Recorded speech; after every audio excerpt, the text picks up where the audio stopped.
I guess I'm not going to apologize for this, but we're coming in hot in 2024. Seriously. Yeah, it needs to be done. Sorry, folks. But I want to start the new year by telling everyone you can't trust a single thing you see or hear anymore. That's the topic of our third main news item today. And it's a 2024 message from AI expert and Wharton professor Ethan Mollick, because Mollick recently went viral on X with a post showing a deepfake video that he created of himself that honestly is basically indistinguishable from a real video of him. He starts off with a real video and transitions to a clearly labeled AI deepfake, and it is very hard to tell the difference. In the deepfake version, AI Ethan says things that he has never said in English, then transitions to him saying those things perfectly in Italian and in Hindi. I don't believe he knows either language. And in any case, this is totally AI generated. Now, it's this really jaw-dropping example of just how fast deepfakes have progressed, and it should make everyone hyper skeptical of everything they see and hear online. That's his takeaway. He says that right up front. And the most surprising part of the experiment was how easy this was to do. Malik says he used just 1 minute of training data to create this 60-plus-second video that is a very, very good deepfake. If you are looking for this thread on X, Malik actually deleted it after it went viral because it turns out people were kind of mistakenly making him the face of this kind of creepy deepfake technology. He was like, no, no, no, this is just an experiment. This is not what I do. So he deleted that, but the full video is on YouTube. He breaks it down in his Substack newsletter. So we're linking to both of those. You can check it out for yourself. But first up, Paul, I have to say, like, this surprised even me because it surpasses anything I've personally seen to date. And I've actually seen and heard Ethan Mollick in person speak at our event and watched him on video multiple times. And honestly, I had a really hard time telling the difference between real and fake here. So I guess my first question for you is, how much trouble are we in now with deepfake technology? You know, when we published our marketing artificial intelligence book in the summer 2022, I think it came out, we had a section in there about deepfakes and how you needed to prepare for them and from a crisis communication standpoint within, your businesses, because we were heading in this direction very quickly. I'm not sure we realized how quickly it was happening.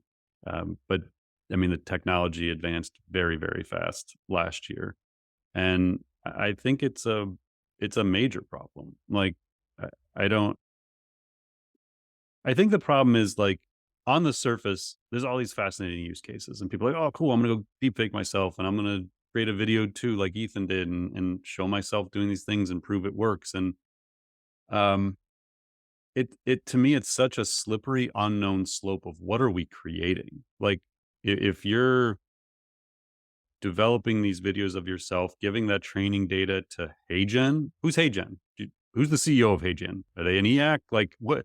Mm, People are like blindly trusting AI startups with their likeness and like giving them training data to go build these things that can be wildly misused. And so, I think that it's going to be a problem on so many levels. Like the LinkedIn post, that I had put up about this was, and I said that deepfakes and synthetic media are going to be a major problem moving forward, and I called out especially in the upcoming U.S. election cycle.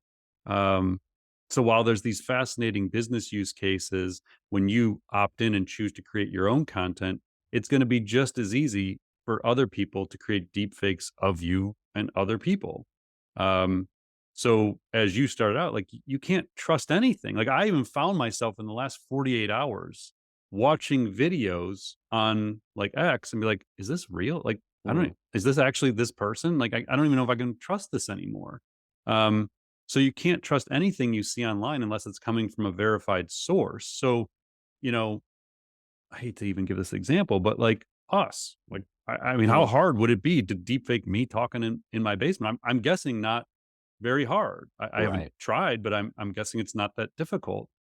And so if it's coming from a person you recognize. What you really have to do is the next step is, but is it coming from a verified channel of theirs? Is it on their YouTube channel? Did they post it from their social media accounts? Like, we have to very quickly, as a society, train people, including our kids. Like, I have to have this conversation with my 12-year-old, my 10-year-old already about what to trust. And like, which channel is it coming from? Where did you see it? Like, all these things. And so going into the elections for 2024 in the US, like, we're not the only ones dealing with this globally. And I know we have listeners outside of the US, but we have to deal with this like right now, because if he can do that with a minute of training data, and we have to assume bad actors can do similar things with other people's likenesses, we need to figure out ways to accelerate education, but we also have to accelerate the authentication of media. I don't know how you do that. Um, so the other call to action I had in my LinkedIn post was like PR professionals. If we have any public relations professionals listening, you have to get defensive deep fake strategies in your 2024 crisis communications plan, because there's nothing stopping them from doing this with an executive in your company, a board member, whatever it is, and causing chaos. So the final note I'll make here is someone had commented on the LinkedIn post about, like, they don't see how this affects elections. And so I, Mm. unfortunately, like, I was sitting there last night trying to watch the Miami Buffalo game, because I was like really interested in it. I was like, I got to respond to this. So I like shut off the game and I was like, I got to think this through. So what I had replied, and I think you can kind of like carry this then over into the business world. I said, I'm not a political strategist, obviously, but here's my thinking. They asked specifically about, like, how could this really sway an election? There aren't that many undecideds. And it's like, well, actually there are. It's like Gen Z, like 18 to 34, 49% of them are undecided who they would vote for. They're basically independents. Like, that's a pretty big swing. In any election, moving an election 3-4 points changes the outcome of the entire election. And that's where all the money goes, is trying to change the minds of those 4%, basically. So I said, undecideds have a significant impact on outcome elections. Billions will be spent trying to influence them. By definition, they are harder to lump into any specific interest group or target with common messages around hot button issues. So you need to get highly targeted and personalized. So rather than spending millions running 5 to 10 ads through traditional media, maybe you create 5 to 10,000 ads, videos, and memes. Now, if you're a bad actor, say a foreign government that wants to influence an election, or our own politicians who are willing to cross a moral and ethical line to persuade voters, not that either of those things ever happen, you have the power to generate synthetic content at scale and hyper target your audience through online channels. You can even have the content appear as though it comes from people they trust, celebrities, influencers, etc., i.e., deepfakes. So my overall thoughts are synthetic content deepfakes will absolutely be used by bad actors in the election cycle. AI will give politicians superpowers at targeting and influencing voters. And the third is, if undecided voters can't swing an election, then why do politicians target them at all? AI excels the influence and persuasion to target these people. So again, not being a political strategist, I would love to be wrong here, but this all seems inevitable at this point. And so the election is an easy one to play out. But again, you can play out the impact on your own company or your own career or your own online persona. Like, if you have an online persona, this is reality. Like, we're heading in this world. And the final thing I'll have is, I keep seeing like these AI influencers, like people are making deep fakes of them, like doing whole podcast interviews where someone creates a fake JCal or whatever. I think I've Yeah. seen it. Yeah. And they like play it off like it's funny.